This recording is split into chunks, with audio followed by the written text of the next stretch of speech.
Good evening प्यारे बच्चों।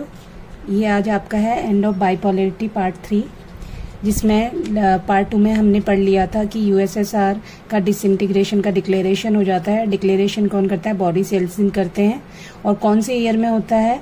1991 में। ठीक है, ये आपको याद रखना है। और जैसे ही डिक्लेरेशन होता है यूएसएसआर के डिसइंटीग्रेशन का, साथ साथ जो इंडिपेंडेंट स्टेट्स होते हैं वो कॉमनवेल्थ ऑफ इंडिपेंडेंट स्टेट्स की एक एसोसिएशन बना लेते हैं। और ये सरप्राइज होता है किसके लिए? सेंट्रल एशियन कंट्रीज के लिए, जो कि रशिया के साथ ही यूएसएसआर को ही कंटिन्यू करती हैं। अब जैसे ही जो ये रिपब्लिक्स होते हैं इंडिपेंडेंट होते हैं सोवियत यूनियन से, तो इनके बहुत सारे इश्यूज होते हैं कि अब ये कैसे ट्रेड करेंगे, कैसे ये इनके क्या क्या टर्म्स एंड कंडीशन होंगी, किस कंट्रीज़ के साथ इनका ट्रेड होगा। तो ये सारे इश्यूज कैसे सॉल्व होते हैं जब इनकी कॉमनवेल्थ ऑफ इंडिपेंडेंट स्टेट्स की एसोसिएशन बन जाती है। और दूसरी कंडीशन ये आती है कि रशिया सोवियत यूनियन का सक्सेसर की पोजीशन को एक्सेप्ट करता है। रशिया अब इसमें जब वो एज ए सक्सेसर वर्क करता है तो उसमें क्या क्या उसकी रिस्पॉन्सिबिलिटी होगी? वो यूएन सिक्योरिटी काउंसिल में सोवियत सीट का रिप्रेजेंटेटिव बन के काम करेगा।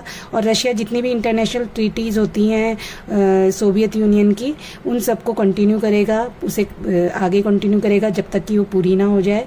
और जितने भी न्यूक्लियर स्टेट होते हैं उनको टुक ओवर करता है रशिया सोवियत यूनियन के स्पेस। और जो भी न्यूक्लियर डिसआर्मामेंट एग्रीमेंट होते हैं यूएस के साथ, उन्हें भी कंटिन्यू करता है। और जो ओल्ड सोवियत यूनियन होता है वो पूरी तरह से डेड हो जाता है और बरीड हो जाता है। नाउ कि जो सोवियत यूनियन है वो क्यों डिसइंटीग्रेट हुआ है, या सोवियत इकोनॉमी जो थी वो इतनी स्टैग्नेंट कैसे थी? स्टैग्नेंट मीन्स स्थिर क्यों हो गई थी, आगे क्यों नहीं बढ़ रही थी? उसके बहुत सारे रीजंस हैं जो हम पढ़ेंगे।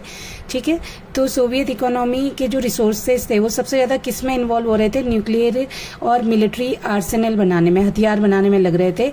और ज़्यादा जहाँ किस चीज़ का डेवलपमेंट होना चाहिए था? एम्प्लॉयमेंट जनरेट होना, इन चीज़ों में भी एम्प्लॉयमेंट लगता है, लेकिन मेन लोगों को इंडस्ट्रियलाइजेशन चाहिए। प्रोडक्ट, उनके डोमेस्टिक प्रोडक्ट का लैक हो रहा था, उन डोमेस्टिक प्रोडक्ट की कमी हो रही थी, तो लोगों को डिससेटिस्फेक्शन था। तो इसलिए भी मतलब कि ये भी एक मेन रीज़न था डिसइंटीग्रेशन ऑफ यूएसएसआर का। सारा जो वो लोग जो थे डिससेटिस्फाइड थे कि ये सारा खर्चा जो इकोनॉमी थी वो कहाँ पर, जो पैसा था वो कहाँ पर लग रहा था? एक तो न्यूक्लियर वेपन लगाने में लग रहा था, वेपन बनाने में लग रहा था, सैटेलाइट मेंटेन करने में लग रहा था। किस चीज़ के लिए? ईस्टर्न यूरोप का पैसा, ईस्टर्न यूरोप का सारा पैसा इन चीज़ों में लग रहा था। अब इसके impact the 5 central Asian Republic in particular, और सबसे ज़्यादा इम्पैक्ट जो हुआ 5 सेंट्रल एशियन रिपब्लिक कंट्रीज़ में हुआ। इनके ऊपर ह्यूज इकोनॉमिक बर्डन आ गया था। जो ऑर्डिनरी सिटीजन्स थे उनको अब बहुत ज़्यादा उनको ये नॉलेज हो रही थी कि जो इकोनॉमिक का जो एडवांसमेंट है वेस्ट में वो ज़्यादा हो रहा है। और अब जो ऑर्डिनरी सिटीजन थी वो कंपैरिजन करने लगी थी वेस्ट के इकोनॉमिक एडवांसमेंट से। और फिर उन्हें डिफरेंस समझ आना लगा था कि उनके सिस्टम में और वेस्ट के सिस्टम में क्या अंतर है।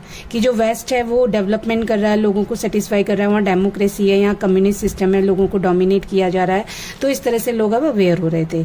और कुछ सालों के बाद ये बोल दिया गया, और जब पहले ये बोला, कुछ सालों के बाद इसकी ये जो स्टेटमेंट था कि सोवियत सिस्टम अच्छा है वेस्टर्न कैपिटलिज्म के कंपैरिजन में, लेकिन इसकी रियलिटी बैकवर्डनेस की लोगों के सामने आ गई और लोगों को साइकोलॉजिकल शॉक लगा। देखिए, जो ऑर्डिनरी सिटीजन है वो ज़्यादा अवेयर हो गई थी, एजुकेटेड हो गई थी, कंपेयर करने लगी थी ईस्ट और वेस्ट में। ईस्ट का मतलब है ये जो यूरोपियन कंट्रीज थी, वेस्ट का मतलब है यूएसए से जो कनेक्टेड थे, और यूएसए के डेवलपमेंट से वो अपने आप को कंपेयर करने लग गए थे। और जो जब सोवियत यूनियन बना था तो उन्होंने लोगों को बिल्कुल इस तरह से श्योर करवाया कि हमारा जो सोवियत सिस्टम है, सोशल सिस्टम है, वो बहुत ज़्यादा उससे लोगों का भला होगा कंपेयर टू वेस्टर्न कैपिटलिज्म। लेकिन इसकी जो रियलिटी थी, इसकी जो बैकवर्डनेस थी, वो लोगों के सामने पॉलिटिकल और साइकोलॉजिकल शॉक के रूप में सामने आ गई। अब हम पॉलिटिकल रीजन भी पढ़ लेते हैं। अब ये जो कम्युनिस्ट पार्टी सिस्टम था, ये लोगों के लिए रिस्पॉन्सिबल नहीं था, अकाउंटेबल नहीं था। जो ऑर्डिनरी पीपल थे उनको बहुत ज़्यादा स्लो फील हो रहा था, उन्हें ऐसा लग रहा था कि उनका जो एडमिनिस्ट्रेशन है वो रुक रहा है, थका है, और करप्शन बहुत ज़्यादा फैल रहा था। और जो सिस्टम है उसको, जो पॉलिटिकल सिस्टम है, जो एडमिनिस्ट्रेशन है, जब उन्हें गलतियों का, जैसे एक तो ये होता है कि चलो भाई करप्शन हो गया, गलतियाँ होगी तो उसे इम्प्रूव किया जाता है, लेकिन उसे वो सुधार भी नहीं रहे थे। और गवर्नमेंट की ओपननेस को अलाउ, गवर्नमेंट अपनी जो पॉलिटिकल सिस्टम था उसमें ओपननेस को अलाउ नहीं कर रही थी, मतलब कि वो बिल्कुल भी लोगों के प्रति, लोगों के लिए रिस्पॉन्सिबल या ओपन नहीं हो रही थी, फ्लेक्सिबल नहीं हो रही थी। और दूसरा कि पूरे इतने बड़े एरिया में सेंट्रलाइजेशन अथॉरिटी भी एक डिफ़िकल्ट इशू था कि फ्रीडम नहीं था, पॉलिटिकल पार्टीज़ को, अलग अलग स्टेट को फ्रीडम नहीं मिल पा रहा था। अब जो पार्टी के जो ब्यूरोक्रेट्स थे उनको ज़्यादा प्रिविलेजेस मिल रहे थे कंपेयर टू ऑर्डिनरी सिटीजन, और पीपल ये आइडेंटिफाई भी नहीं कर पा रहे थे कि जो रूलर्स हैं और जो सरकार है उनका जो पॉपुलर बैकिंग थी, लोग जो उनके लिए बहुत ज़्यादा क्या करते थे, लोग ये नहीं समझ पाए, जान नहीं पाए कि जो रूलर्स हैं और गवर्नमेंट है उनका बहुत ज़्यादा जो पॉपुलर बैकिंग थी वो अब ख़त्म होता जा रहा था, मतलब कि लोगों का इंटरेस्ट ख़त्म होता जा रहा था।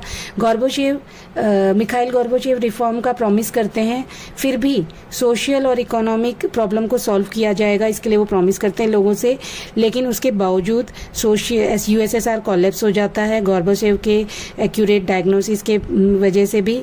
तो इसका मेन रीज़न हम आगे कंटिन्यू करेंगे नेक्स्ट वीडियो में। थैंक यू चिल्ड्रन, इसे रिवाइज करेंगे और अपने पढ़ने का टाइम थोड़ा सा मेंटेन करेंगे।